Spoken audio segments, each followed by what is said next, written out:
Today, we're going to dive into the story of how the legacy of a man born into slavery is being brought back to life right now to inspire action in the 21st century. This is the incredible story of John R. Lynch. So get this.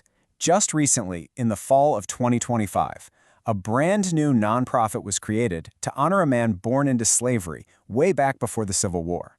And that raises a really fascinating question, one that's going to frame everything we talk about today. Why him, and why now? Well, the answer really starts with this new organization. It's at the very heart of this story, a living, breathing connection to a leader from one of the most pivotal eras in American history. And here it is, the John R. Lynch Legacy Initiative. It was just formed in Mississippi, and its whole goal is to take the lessons from Lynch's amazing life and turn them into real, modern civic action. And what makes this so special is that its founder is actually a relative of Lynch, carrying that family torch forward. But, to really get what this initiative is all about, we first have to understand the man himself. And let me tell you, his story is one of the most remarkable you'll ever hear. Just look at this number, 26. Let that sink in for a minute. That's how old John R. Lynch was when he took his seat in the U.S. House of Representatives. A man born into slavery, and then, just over a decade after emancipation, he's in Washington, shaping the laws of the entire nation. It's just absolutely stunning. And that was just one stop on an unbelievable journey. I mean, look at this timeline. He goes from enslavement to being a justice of the peace at just 22 years old, then to the halls of Congress, and then has a whole other decorated career as an officer in the U.S. Army. His life stretched across almost a century of just monumental change. But here's the thing.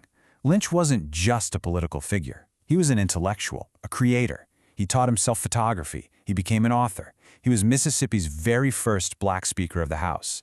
And in his later years, he spent his time writing books, like The Facts of Reconstruction, to actively fight back against the false narratives that were already twisting the history of that era. He was setting the record straight.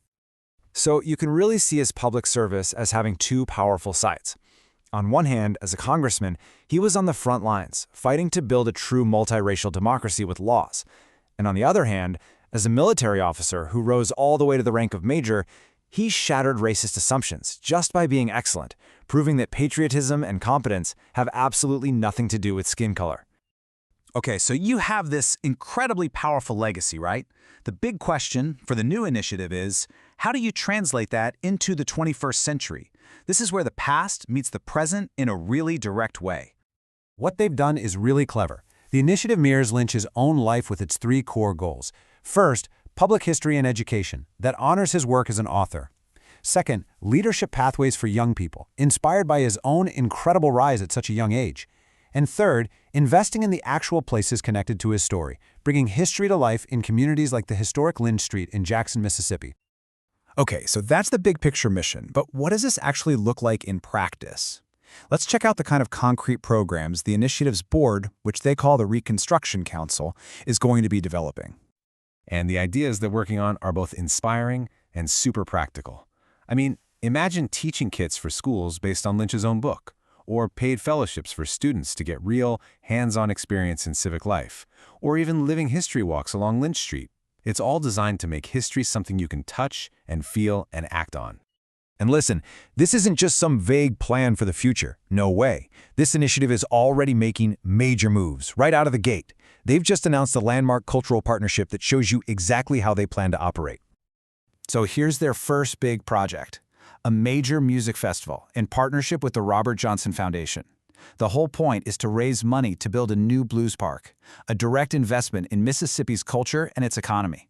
I mean, that is place-based revitalization in action. So, all of this, it brings us right back to where we started. Why this man? Why now? Why does the legacy of someone born in 1847 matter so urgently today? Well, the answer is in the very nature of what he fought for. Because at the end of the day, creating this nonprofit in Lynch's name isn't just about remembering the past. It's not just memorialization. It's about maintenance. It's about the hard work of maintaining truthful histories, maintaining civic engagement, and maintaining the very communities where all this history happened. You know, John R. Lynch dedicated his entire life to the difficult, messy, ongoing project of building a multiracial democracy that actually works for everyone. The work of this new legacy initiative is a powerful reminder that that project is never truly finished, and it leaves us with a really vital question to think about. What does it take from each of us to maintain it today?